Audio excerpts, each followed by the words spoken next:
Каждый год наш дорогой любимый Рустем Ага на крымско-татарскую книжную ярмарку делает вот такие вот уникальные подарки ручной работы. Из чистой меди. Да, это не просто красиво, но это еще функционально. Это же для подачи, для кофейной церемонии крымско-татарской. Это не просто памятный подарок для наших авторов, которые презентуют новые книги на ярмарке. Это уже символ крымско-татарской книжной ярмарки. Вообще честь для нашей организации, что вы нам доверили, вы довольны нашим качеством. И это же ответственная работа.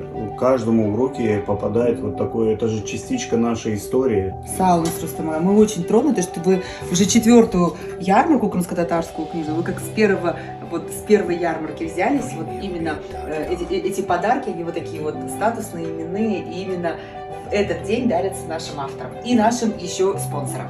Да. Все, ждем вас всех на нашей крымско-татарской книжной ярмарке 11 сентября с 10 до 18:00. А с 15:00 начнется творческая встреча, посвященная памяти Шакира Селима.